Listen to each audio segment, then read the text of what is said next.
আসসালামু আলাইকুম রহমতুল্লাহ। আজকে আপনাদেরকে লাউ গাছ সম্পর্কে এমন একটা টিপস দিব।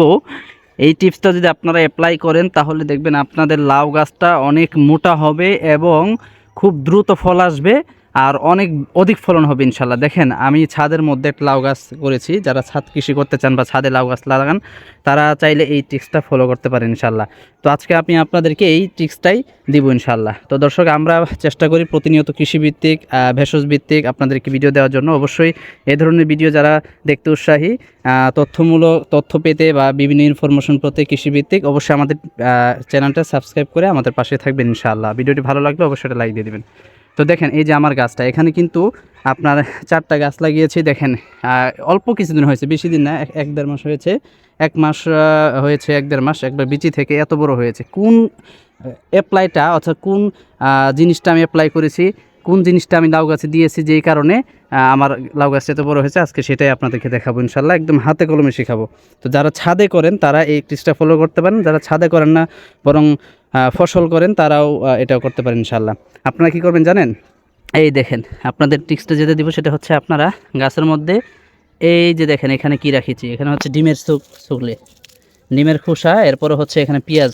সবসময় পেঁয়াজ রসুন বা তরি তরকারি শশার চুলকা যেগুলো আছে এগুলো আপনি গাছের মধ্যে দিবেন।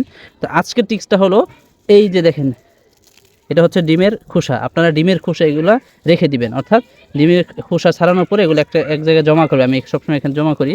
এই দেখেন এগুলো জমা করার পরে আপনারা কী করবেন, এগুলো ভাঙবেন। ভেঙে আপনারা এই যে কীভাবে দিবেন আপনাদেরকে দেখাই।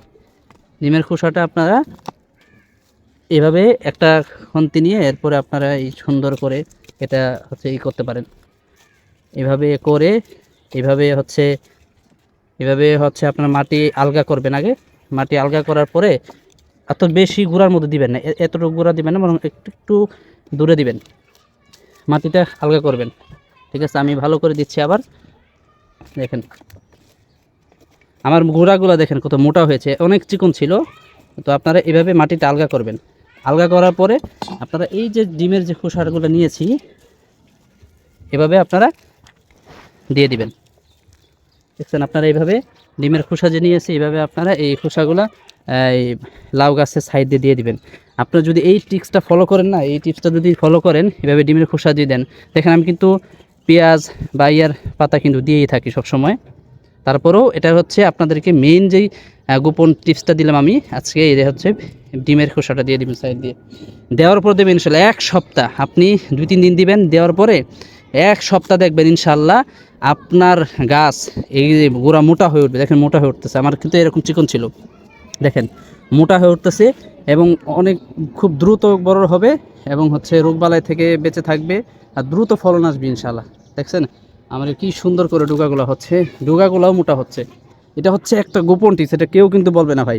আপনারা এই টিপসটা ফলো করেন ইনশাল্লাহ আপনাদের লাউ গাছের মধ্যে প্রচুর ফলন হবে ইনশাল্লাহ, প্রচুর ফলন হবে। যারা ছাদে করেন অথবা ফসল করেন বা কৃষি জমি করেন, লাউ অর্থনৈতিকভাবে যারা বিক্রি করার জন্য করেন তারাও এই টিপসটা ফলো করতে পারেন ইনশাল্লাহ। তো দর্শক ভালো থাকবেন, সুস্থ থাকবেন।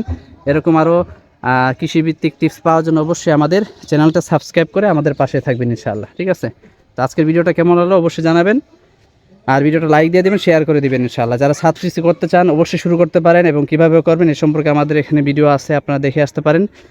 অবশ্যই আমাদের পাশে থাকবেন, আমাদেরকে উৎসাহ দেবেন ইনশাআল্লাহ।